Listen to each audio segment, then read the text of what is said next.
कि रूस ने धोखा देकर कैसे भारत के आगे एक नई परेशानी खड़ी कर दी है। दरअसल भारत ने कभी नहीं सोचा था कि रूस उसके दुश्मन की ताकत बढ़ाने का काम करेगा, लेकिन रशिया के द्वारा RD-93 इंजन पाकिस्तान को डायरेक्टली देना भारत को नागवार गुजरा है। भारत ने कहा कि आप डायरेक्टली मत दीजिए, आप जो वाया चाइना को देते हैं उसके थ्रू कीजिए जो करना है, और हम इस बात को पसंद नहीं करेंगे अगर आप डायरेक्टली डील करते हैं पाकिस्तान से और GF-17 का इंजन डायरेक्टली आप उनको देते हैं। क्या वही रूस और वही रूसी राष्ट्रपति पुतिन भारत के साथ डबल गेम खेल रहे हैं? दरअसल रूस ने भारत की एक पेशकश को ठुकरा दिया है। एक भारत की आपत्तियों को नजरअंदाज करते हुए रूस ने पाकिस्तान को RD-93MA इंजन की आपूर्ति करने का फैसला किया है।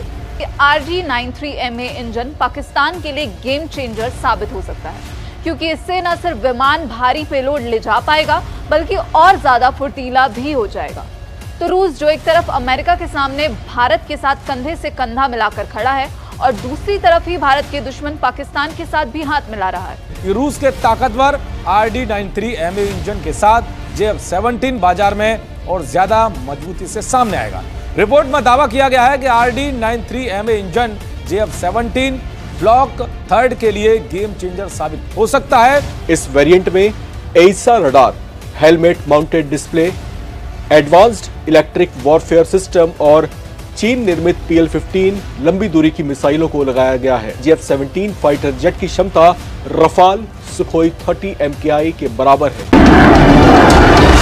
पाकिस्तानी सेना का दावा है कि सटीक गाइडेंस के साथ फतेह 4 की पेनिट्रेशन कैपेबिलिटी उसे बहुत घातक हथियार बना देगी। दावा है कि वो S-400 एयर डिफेंस को भी भेद सकती है। पाकिस्तान अब ब्रह्मोस जैसी मिसाइल बनाने का दावा कर रहा है।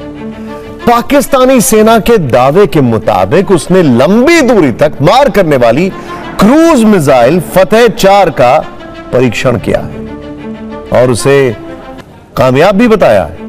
पाकिस्तान आर्मी की तरफ से कहा जा रहा है कि फतेह 4 उसके पारंपरिक मिसाइल सिस्टम की पहुंच और मारक क्षमता को काफी बढ़ा देगी। दावा तो यह भी किया जा रहा है कि उसकी नई मिसाइल भारत के S-400 और दूसरे डिफेंस सिस्टम को भी भेद सकने में सक्षम होगी। इन दावों से साफ है कि पाकिस्तान के इस मिसाइल को बनाने के पीछे उसके दिमाग में भारत के S-400 एयर डिफेंस का ही घूमता रहा है। लेकिन अब एक बड़ी खबर आ रही है, वो ये कि पाकिस्तान एक दावा कर रहा है कि उसने भारत के ब्रह्मोस जैसी क्रूज मिसाइल तैयार कर ली है। कि रूस ने धोखा देकर कैसे भारत के आगे एक नई परेशानी खड़ी कर दी है। दरअसल भारत ने कभी नहीं सोचा था कि रूस उसके दुश्मन की ताकत बढ़ाने का काम करेगा, वो भी तब जब भारत ने इसके लिए रूस से कई बार अपील भी की। पाकिस्तान के GF-17 फाइटर जेट भले ही चीनी फाइटर जेट हो, लेकिन उड़ान भरने के लिए ये रूसी इंजन पर निर्भर है। रूसी RD-93MA इंजन से ये फाइटर जेट उड़ान भरता है। भारत रूस से कई बार ये आग्रह कर चुका है कि वो उस खास इंजन की सप्लाई पाकिस्तान को ना करे जिसका इस्तेमाल GF-17 फाइटर जेट में होना है, लेकिन रूस ने भारत की इस अपील को नजरअंदाज करते हुए पाकिस्तान को इंजन बेचने का फैसला लिया है। इससे पाकिस्तान की वायुसेना की ताकत और आधुनिक क्षमता में भारी इजाफा होगा। दरअसल पाकिस्तानी वायुसेना अपनी ताकत को बढ़ाने के लिए चीन का सहारा लेती है। उसके ज्यादातर हथियार और फाइटर जेट चीन की मदद से तैयार हो रहे हैं। रूस के साथ चीन की भी अच्छी दोस्ती है। ऐसे में चीन के बाद अब रूस भी फाइटर जेट के मामले में अब पाकिस्तान की मदद करने उतर आया है। दरअसल ये फाइटर जेट रूसी इंजन से ऑपरेट होता है। हालांकि पाकिस्तान ये इंजन सीधे रूस से नहीं खरीदता है, बल्कि वो ये इंजन चीन से खरीदता है, जबकि चीन इस इंजन को रूस से खरीदता है और चीन पाकिस्तान में GF-17 फाइटर जेट बनाता है। GF-17 एक हल्का single engine multi role fighter jet है। जिस तरह से सुखोई 30 MKI भारतीय वायुसेना की रीढ़ की हड्डी है, उसी तरह से GF-17 पाकिस्तान की वायुसेना की रीढ़ की हड्डी है। पाकिस्तानी सेना के बेड़े में सबसे ज्यादा GF-17 फाइटर जेट ही हैं। माना जा रहा है कि रूस के ताकतवर RD-93MA इंजन के साथ GF-17 बाजार में और ज्यादा मजबूती से सामने आएगा। रिपोर्ट में दावा किया गया है कि RD-93MA इंजन GF-17 ब्लॉक 3 के लिए गेम चेंजर साबित हो सकता है। इन तकनीकी सुधारों से न सिर्फ विमान भारी पेलोड ले जा सकता है, बल्कि ज्यादा फुर्तीला भी हो जाएगा। लेकिन रशिया के द्वारा RD-93 इंजन पाकिस्तान को डायरेक्टली देना भारत को नागवार गुजरा है। भारत ने कहा कि आप डायरेक्टली मत दीजिए, आप जो वाया चाइना को देते हैं उसके थ्रू कीजिए जो करना है, और हम इस बात को पसंद नहीं करेंगे अगर आप डायरेक्टली डील करते हैं पाकिस्तान से और JF-17 का इंजन डायरेक्टली आप उनको देते हैं। शायद हो सकता है उसको ज्यादा फायदा नजर आ रहा होगा कि मैं पहले चाइना को दूं, चाइना आगे पाकिस्तान को देगा, तो उससे कीमत में फर्क पड़ जाता है, मेरा नुकसान होता है कि पहले चाइना को देगा, कंसेशन में देगा, चाइना ज्यादा कीमत में फिर पाकिस्तान को देगा, कुछ पैसे कमाएगा। तो इससे अच्छा वो जो ज्यादा पैसे हैं वो सारे रशिया क्यों नहीं डायरेक्टली ले ले। ये मुद्दा अब गर्मा गया। भारत इस पे क्या करेगा? भारत को ऑलरेडी S-500 और साथ में Su-57 की, यानी कि सुखोई 57 की डील जो स्टेल्थ फाइटर की है, वो पिछले कई महीनों से रशिया ने दी हुई है। भारत है कि मानता नहीं, भारत एक्सेप्ट करने को तैयार नहीं है, टालम टाल कर रहा है, मुझे नहीं चाहिए, मुझे नहीं चाहिए, मुझे वो नहीं चाहिए, मुझे ये नहीं चाहिए।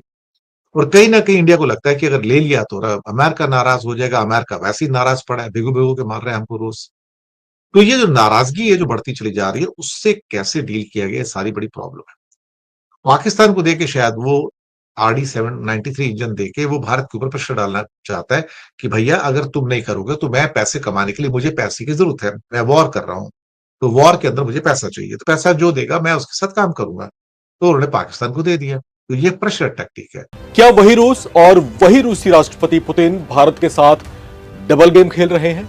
दरअसल रूस ने भारत की एक पेशकश को ठुकरा दिया है। एक भारत की आपत्तियों को नजरअंदाज करते हुए रूस ने पाकिस्तान को RD-93 इंजन की आपूर्ति करने का फैसला किया है। रूस के United engine corporation UEC Klimov इस इंजन का निर्माण करती है। चीन के साथ मिलकर विकसित किए गए पाकिस्तान वायुसेना के सबसे एडवांस्ड JF-17 थंडर ब्लॉक 3 इसके लड़ाकू विमानों की रीढ़ कहे जाते हैं। इसे लेकर भारत की चिंता यह है कि पाकिस्तान के साथ हमारे संबंध अच्छे नहीं हैं। अपनी धरती पर आतंकी पालने वाला और इसके लिए दुनिया भर में बदनाम पाकिस्तान के साथ कुछ महीने पहले भारत का सैन्य संघर्ष हुआ था और पाकिस्तान को सीधे इंजन न बेचे, क्योंकि इससे पाकिस्तान की वायुसेना की ताकत और आधुनिक क्षमता में भारी इजाफा होता है। लेकिन मॉस्को ने भारत की आपत्तियों को दरकिनार कर दिया और इंजन आपूर्ति जारी रखने का फैसला लिया। आपको बता दें कि JF-17 एक 4.5 जनरेशन फाइटर जेट है जिसे पाकिस्तान चीन की मदद से स्वदेशी तौर पर बनाता है। इस फाइटर जेट के शुरुआती वेरिएंट्स यानी ब्लॉक 1 और ब्लॉक 2 वेरिएंट को अक्सर कम कीमत वाला मिड लेवल लड़ाकू विमान कहा जाता था, लेकिन ब्लॉक 3 एडवांस्ड फाइटर जेट है। इस वेरिएंट में AESA radar, helmet mounted display, advanced electric warfare system और चीन निर्मित PL-15 लंबी दूरी की मिसाइलों को लगाया गया है। पाकिस्तान दावा करता है कि JF-17 फाइटर जेट की क्षमता रफाल सुखोई 30 MKI के बराबर है। हालांकि एक्सपर्ट्स इस दावे को नकारते रहे हैं। इन सब के बावजूद जिस तरह से सुखोई 30 MKI भारतीय वायुसेना की रीढ़ की हड्डी है, उसी तरह से JF-17 पाकिस्तानी वायुसेना की स्पाइनल कॉर्ड कही जाती है। पाकिस्तान सेना के बेड़े में सबसे ज्यादा JF-17 फाइटर जेट्स ही हैं। पाकिस्तान JF-17 को बेचने की भी कोशिश करता है। माना जा रहा है कि रूस के ताकतवर RD-93 इंजन के साथ JF-17 बाजार में और ज्यादा मजबूती से सामने आएगा। डिफेंस सिक्योरिटी एशिया की रिपोर्ट में दावा किया गया है कि RD-93 इंजन JF-17 ब्लॉक 3 के लिए गेम चेंजर साबित हो सकती है। यह इंजन पुराने RD-93 की तुलना में ज्यादा थ्रस्ट, बेहतर इंजन क्षमता, लंबी सेवा अवधि और उच्च तापीय सहनशीलता प्रदान करता है। इन तकनीक सुधारों से न केवल विमान भारी पेलोड ले जा सकता है बल्कि ज्यादा फुर्तीला भी हो जाएगा। रिपोर्ट में कहा गया है कि जब इन्हें एयरबॉर्न अर्ली वार्निंग सिस्टम और नेटवर्क सेंट्रिक ऑपरेशन के साथ जोड़ा जाता है तो ये प्लेटफॉर्म पाकिस्तान की वायुसेना के लिए काफी महत्वपूर्ण हो जाते हैं। भारत रूसी इंजन की पाकिस्तानी विमानों के लिए बिक्री पर हमेशा से आपत्ति जताता रहा है। साल 2006 में भी जब रूसी इंजन के लिए डील की गई थी, उस वक्त भी भारत ने अपनी आपत्ति जताई थी। 2006 में नई दिल्ली ने का सबूत उस समय भी सबने देखा जब ट्रंप अपने टैरिफ से भारत को दबाने की कोशिश में थे, लेकिन रूस ने भी भारत को अपना जिगरी बताकर ट्रंप को तगड़ा जवाब दिया था। वहीं खबर यह भी है कि पुतिन इस साल भारत आ रहे हैं और टैरिफ तनाव के बीच मोदी पुतिन की मीटिंग पर पूरी दुनिया की नजरें टिकी हुई हैं। लेकिन इतना सच्चा दोस्त होने के बावजूद रूस ने अब जो किया है वो अपने आप में हैरान कर देने वाला है। दावा किया जा रहा है कि रूस ने भारत को बड़ा धोखा दिया है। तो क्या वाकई ही पुतिन ने भारत के साथ डबल गेम खेला है? इसे जानने के लिए आइए आपको ये रिपोर्ट दिखाते हैं। दरअसल डिफेंस सिक्योरिटी एशिया की रिपोर्ट में दावा किया गया कि भारत के दुश्मन पाकिस्तान को JF-17 फाइटर जेट के लिए एक इंजन की जरूरत है और इसी मामले में भारत ने रूस से अपील की थी वो पाकिस्तान की इस मामले में मदद ना करे, लेकिन रूस ने भारत की अपील को ठुकरा दिया है। आपको बता दें कि JF-17 एक 4.5 जनरेशन फाइटर जेट है जिसे चीन की मदद से स्वदेशी तौर पर पाकिस्तान बनाता है। इसके वेरिएंट ब्लॉक 1 और ब्लॉक 2 को कम ताकतवर माना जाता है, इसलिए अब वो ब्लॉक 3 की कोशिश में है। इस वेरिएंट में चीन निर्मित PL-15 लंबी दूरी की मिसाइलों, एडवांस इलेक्ट्रॉनिक वॉरफेयर सिस्टम को लगाया गया है। बड़बोला पाकिस्तान दावा करता है कि JF-17 की क्षमता सुखोई 30 MKI और रफेल के बराबर है, लेकिन ऑपरेशन सिंधु रिपोर्ट में यह भी दावा किया गया है कि RG-93MA इंजन पाकिस्तान के लिए गेम चेंजर साबित हो सकता है, क्योंकि इससे न सिर्फ विमान भारी पेलोड ले जा पाएगा बल्कि और ज्यादा फुर्तीला भी हो जाएगा। तो रूस जो एक तरफ अमेरिका के सामने भारत के साथ कंधे से कंधा मिलाकर खड़ा है और दूसरी तरफ ही भारत के दुश्मन पाकिस्तान के साथ भी हाथ मिला रहा है। इस पर भारत या रूस की तरफ से अभी कोई आधिकारिक बयान तो नहीं आया है, लेकिन भारत हमेशा से इस मुद्दे पर आपत्ति जताता रहा है। हालांकि रूस ने कहा था कि वो सीधे सीधे पाकिस्तान को इंजन नहीं बेच रहा बल्कि चीन को इंजन बेच रहा है। तो अब दावा किया जा रहा है रूस अब पाकिस्तान को ये इंजन सप्लाई करने के फैसले पर अड़ गया है। तो चीन जो पहले से ही पाकिस्तान को हथियार दे रहा है, तो क्या अब रूस भी फाइटर जेट के मामले में पाकिस्तान के खेमे में जाता हुआ दिख रहा है? और कहीं ना कहीं इसे भारत के लिए भी खतरे की घंटी के तौर पर देखा जा रहा है। कई लोग बातचीत कर रहे हैं कि हमने फतेह 4 बना लिया, 750 किलोमीटर भारत के हर हेडक्वार्टर में, हर अड्डे पे हम लोग हमला करने में सक्षम रहेंगे। इनकी न्यूक्लियर बेस, हवाई बेस, हर जगह पे खतरा हो जाएगा और भारत के पास कोई इसका तोड़ नहीं है। कि उसने भारत की इस महाघातक मिसाइल की तर्ज पर ही अपनी नई मिसाइल बनाने का दावा कर दिया। 4 सतह से सतह पर मार करने वाली मिसाइल है। इसकी मारक क्षमता करीब 750 किलोमीटर बताई जा रही है। इसमें एडवांस्ड एवियोनिक्स और आधुनिक नेविगेशन प्रणाली का भी दावा किया गया है। यह भी दावा किया जा रहा है कि पाकिस्तानी आर्मी ने इस मिसाइल को भारत के S-400 एयर डिफेंस को चकमा देने के लिए तैयार किया है। पाकिस्तान की ISPR ने इस मिसाइल को हाल ही में गठित आर्मी रॉकेट फोर्स कमांड की बड़ी उपलब्धि बताया है।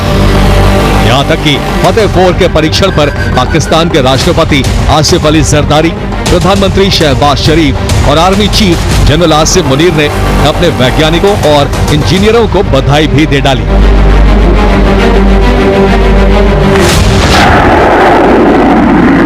पाकिस्तान की सेना ने अपनी नई मिसाइल को बहुत ताकतवर बताया है। ये दावा भी किया है कि ये मिसाइल एयर डिफेंस सिस्टम को चकमा देकर काफी सटीकता के साथ लक्ष्यों पर प्रहार करने में सक्षम होगी।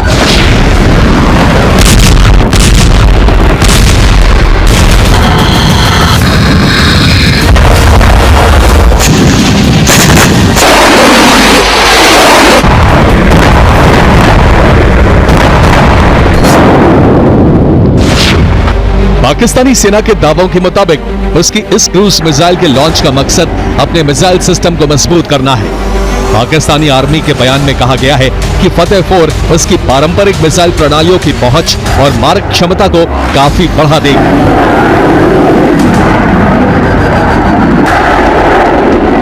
पाकिस्तान फतेह से लेकर शाहीन, तैमूर, बाबर, गजनवी, गौरी, अब्दाली, नस्र और अबाबील जैसी मिसाइलों के जखीरों का नाम लेकर पहले भी बड़े बड़े दावे करता रहा है। अपनी नई मिसाइलों और हथियारों के परीक्षण के दावे करके वो भारत से मुकाबला करने की तैयारी करता रहा है। लेकिन अब एक बड़ी खबर आ रही है, वो ये कि पाकिस्तान एक दावा कर रहा है कि उसने भारत के ब्रह्मोस जैसी क्रूज मिसाइल तैयार कर ली है। पाकिस्तान ने इस मिसाइल का नाम फतेह 4 रखा है और इसे मंगलवार को सफलतापूर्वक टेस्ट करने का ऐलान किया है। पाकिस्तानी सेना की ओर से कहा गया कि यह मिसाइल उनकी पारंपरिक मिसाइल क्षमता को और मजबूत करेगी और खास तौर पर भारत के पास मौजूद अत्याधुनिक एयर डिफेंस सिस्टम यानी रूसी तकनीक पर आधारित S-400 ट्रायम्फ सिस्टम को चकमा देने में सक्षम है। IPSR यानी पाकिस्तान आर्मी के मीडिया विंग ने बताया कि फतेह 4 एक सतह से सतह पर मार करने वाली क्रूज मिसाइल है जिसकी रेंज 750 किलोमीटर तक है। यह 330 किलो वजन का वॉरहेड ले जा सकती है और लगभग 865 किलोमीटर प्रति घंटे की गति से उड़ सकती है। इसकी सबसे बड़ी खासियत बताई जा रही है कि ये टेरेन हनिंग फ्लाइट यानी जमीन से बहुत निचली ऊंचाई पर उड़ सकती है, जिससे रडार इसे देर से पकड़ते हैं और इससे एयर डिफेंस सिस्टम को धोखा मिल सकता है। पाकिस्तानी सेना ने यहां तक दावा किया कि इस मिसाइल की लक्ष्य से चूक की संभावना केवल 4 मीटर है, जो उनके मिसाइल प्रोग्राम के लिए बहुत बड़ी उपलब्धि बताई जा रही है। अब गौर करने वाली बात यह है कि ब्रह्मोस मिसाइल की रेंज भी करीब 800 किलोमीटर मानी जाती है, यानी पाकिस्तान ने सीधा संदेश देने की कोशिश की है कि वो भारत के सिस्टम को चुनौती दे सकता है। फतेह 4 का आकार लगभग 7.5 मीटर लंबा है और ये 1530 किलो वजनी है। लॉन्च साइट का खुलासा भले ही ना किया गया हो, लेकिन पाकिस्तान इस टेस्ट के बाद अपने रक्षा वैज्ञानिकों और इंजीनियरों को मील का पत्थर हासिल करने के लिए सम्मानित बता रहा है। राष्ट्रपति आसिफ अली जरदारी और प्रधानमंत्री शहबाज शरीफ ने इसे देश की वैज्ञानिक आत्मनिर्भरता का सबूत बताया। अब सवाल यह है कि क्या सचमुच यह मिसाइल भारत के S-400 जैसे मजबूत एयर डिफेंस सिस्टम को चकमा दे सकती है। S-400 दुनिया की सबसे उन्नत वायु रक्षा प्रणालियों में गिना जाता है, जिसकी क्षमता एक साथ 36 लक्ष्यों को ट्रैक करने और 400 किलोमीटर दूर तक मार करने की है। लेकिन विशेषज्ञ मानते हैं कि अगर किसी मिसाइल का डिजाइन ऐसा हो जो बहुत निचली ऊंचाई पर उड़ सके और उसका रडार सिग्नेचर कम हो, तो वो किसी भी रक्षा प्रणाली के लिए चुनौती खड़ी कर सकता है। खासकर जब हम लोग के कई मिसाइलें बड़े पैमाने पर एक साथ दागी जाती हैं, ड्रोन का इस्तेमाल हो और इलेक्ट्रॉनिक जामिंग की भी मदद ली जाए, तब किसी भी डिफेंस सिस्टम को मुश्किल हो सकती है। भारत के पास फिलहाल सिर्फ S-400 ही नहीं, बल्कि स्वदेशी आकाश NG और इजरायली बराक 8 जैसे अन्य इंटरसेप्टर सिस्टम भी हैं। लेकिन पाकिस्तान ने जिस तरह फतेह 4 की क्षमता और गति को प्रचारित किया है, उससे साफ है कि उसका निशाना सीधा भारत की सुरक्षा प्रणाली रही है। कुल मिलाकर कहा जा सकता है कि पाकिस्तान की फतेह 4 मिसाइल उसकी सैन्य क्षमता में नया इजाफा करती जरूर दिख रही है। कि भारत के पास ब्रह्मोस और S-400 हैं, तो पाकिस्तान भी उतनी ही तैयारियां कर रहा है। इसलिए दक्षिण एशिया में हथियारों की ये दौड़ थमती नहीं है, बल्कि हर साल और तेज होती जा रही है। हालांकि पाकिस्तान और भारत के बीच हथियारों और मिसाइल तकनीक की होड़ नई नहीं है, लेकिन इस बार पाकिस्तान का दावा कई सवाल जरूर खड़े करता है। वहीं पाकिस्तान की फतेह 4 की रेंज लगभग 750 किलोमीटर बताई गई है, लेकिन इसकी स्पीड सबसोनिक है, महज 865 किलोमीटर प्रति घंटा। यानी गौर कीजिए कि ब्रह्मोस मिसाइल 3 गुना तेज है और फतेह 4 उससे कहीं धीमी। हाँ, इसमें टेरन हनिंग फ्लाइट की क्षमता है, यानी जमीन से सिर्फ 50 मीटर ऊपर उड़ सकती है, जिससे रडार पर देर से पकड़ी जाती है। पाकिस्तान का यही दावा है कि यह भारत के S-400 को धोखा दे सकती है। नतीजा साफ है, ब्रह्मोस और फतेह 4 एक ही कैटेगरी के हथियार नहीं है। ब्रह्मोस कई ज्यादा तेज, सटीक और भरोसेमंद साबित मिसाइल है और फतेह 4 का मकसद ज्यादा पाकिस्तान का संदेश है कि वो अपनी मिसाइल क्षमता में इजाफा कर रहा है। पाकिस्तान और रूस के दरमियान जो माहिदा तय हुआ उससे भारतीयों से बर्दाश्त नहीं हुआ। JF-17 ब्लॉक 3 का इंजन पाकिस्तान पहुंचने पर भारतीयों से बर्दाश्त नहीं हुआ, वो चीखने चिल्लाने लगे। भारतीय मीडिया फट पड़ा। आज के लिए इतना। मज़ीद अगर इस तरह की रिएक्शन वीडियो देखनी है, हमारे चैनल आदि न्यूज़ को सब्सक्राइब कर लीजिएगा। वीडियो पसंद आई हो तो वीडियो को लाइक और दोस्तों के साथ शेयर ज़रूर कर लीजिएगा।